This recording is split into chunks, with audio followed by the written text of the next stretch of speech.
We've talked a lot on this channel about getting healthier as we've gotten older, how we eat, how we exercise, how we continue to keep walking long distances and challenging ourselves.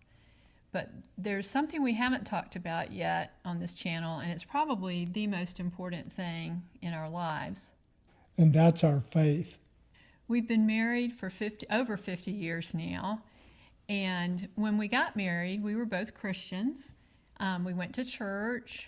We believed in God. We loved God. But we had no idea then how our faith would be tested. We also didn't have any idea how much deeper our faith would become. Strangely enough, some of the hardest things we've been through were some of the things that God has used to make our faiths even stronger. When we got married, Wick was beginning his career as an engineer, and I worked as an editor of a corporate employee newspaper. We were Christians and active in our local church. Then our 3 children came along. That was great. And like every parent discovers, children provide a never-ending supply of things you can't control. There were school and parenting decisions, worries, disappointments, and then there were all the other things life brings. Careers, relationships, decisions, things that didn't work out the way we thought they would. Trials and suffering come to everyone. We're certainly no exception. But over the years, we began noticing something. We would have a problem we didn't know how to solve. We'd pray our way through it.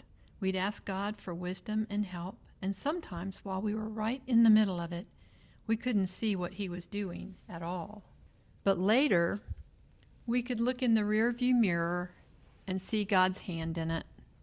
We could see how He had guided us through something we couldn't understand at the time. Sometimes He even brought something good out of something we had thought was terrible. And every time that happened, it gave us a little more faith for the next time. Eventually, we settled into that familiar rhythm of family life: home, school, work, and church. Like our families had done before us, we passed our faith along to our children. We prayed with them. We taught them to ask God for help when they were going through hard things too. And eventually they accepted that faith as their own.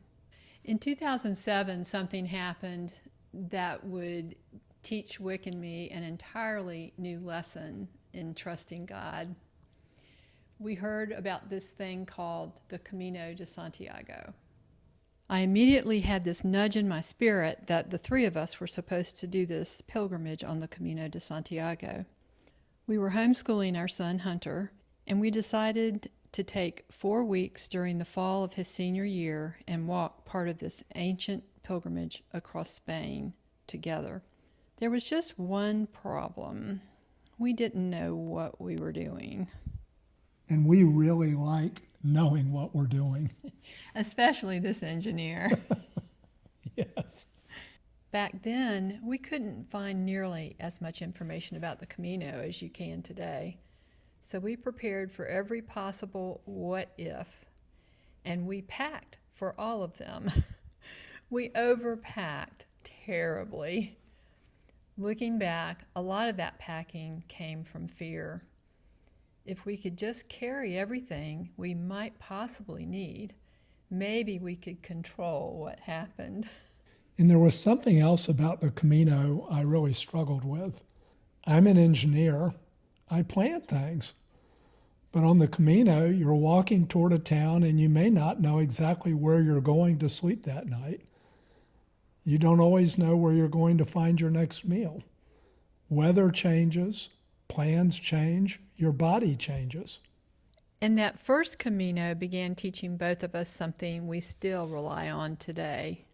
We can prepare, we can make wise decisions, we can do everything we're capable of doing, but eventually we reach the limit of what we can control, and that's where trust begins. Somewhere along the way, we heard a saying that almost every Camino pilgrim eventually hears: the Camino provides. It means that somehow, when a pilgrim genuinely needs something, what they need often seems to appear: a bed, a meal, directions, a helping hand, sometimes just the right person at just the right moment. We came to see those provisions as something more. We believe God is behind them. And that's actually where the name Camino Provisions comes from. Not just the physical needs for the journey on the Camino, but God provides our needs wherever we are in life's journey, and not just in Spain. For us, the Camino de Santiago is a holy trail. You're walking a path that Christians have walked for more than 1,000 years. Saints have walked there. Millions of ordinary people have walked there. Their prayers and their tears preceded ours. You certainly don't have to be Catholic or even Christian to walk the Camino. People walk it for all kinds of reasons. But for us, it is a pilgrimage, and our faith has deepened on every Camino we've walked, not only because of the churches and the masses and the holy places we've visited, but because of the people God has put in our path. We've had what we can only describe as divine meetups, people we met seemingly by chance in Spain who became dear friends. Some were faithful Catholics who expressed their personal faith so naturally that it influenced our own. Over time, we shared some of the most difficult experiences of our lives with one another, and years later, we're still friends. We still talk over Zoom, we text, we email, and we still pray for one another. We've come to see God's fingerprints all over those encounters.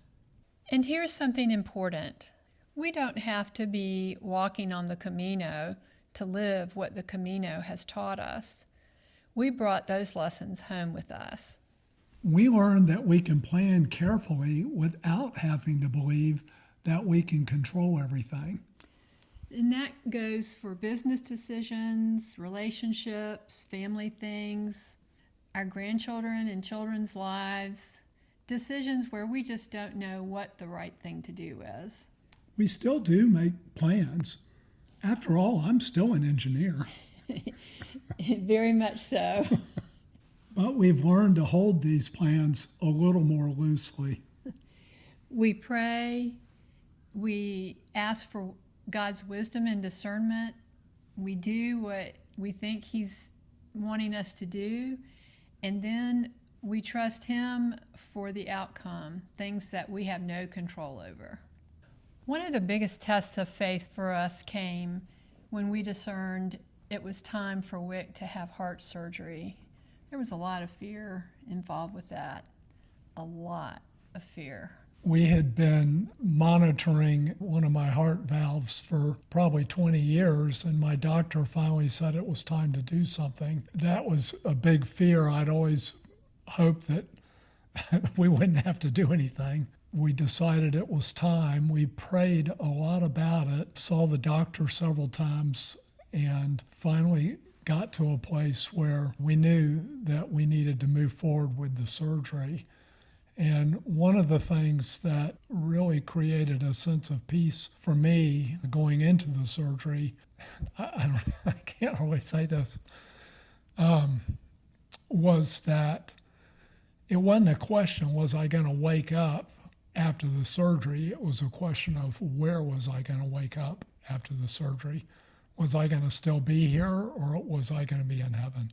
I don't think that we would have been able to say anything like that when we were 25. No. You don't get into your 70s without having a lot of practice going through things you didn't choose.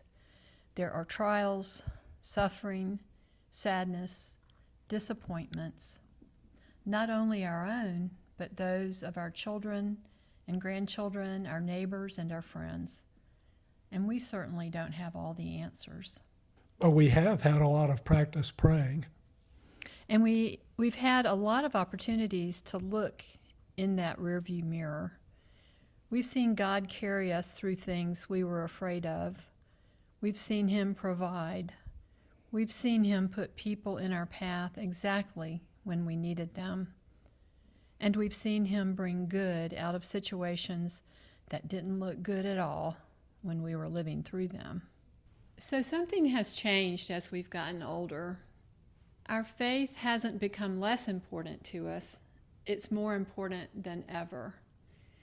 We're deeper into the life and love of Jesus Christ than we ever have been. And we rely on God more now than ever before. And we just pray that our desire to know and love Him and rely on Him and trust Him just keeps growing. So we go to Mass, we pray, we ask God for wisdom, and there's still things that we don't understand, and we still have to learn to trust Him more. The journey isn't over. Yeah, no. And something that we've learned as we've gotten older is our bodies changed, our lives have changed. We've had joys that we never could have imagined when we got married more than 50 years ago. And we've lived through difficult times that we never would have chosen. But through it all, God remains faithful. And our relationship with Him, well, it just gets sweeter. We don't know how many years or how many Caminos we have ahead of us, but after all these years, we know more clearly where we're going, and we know who we're walking with.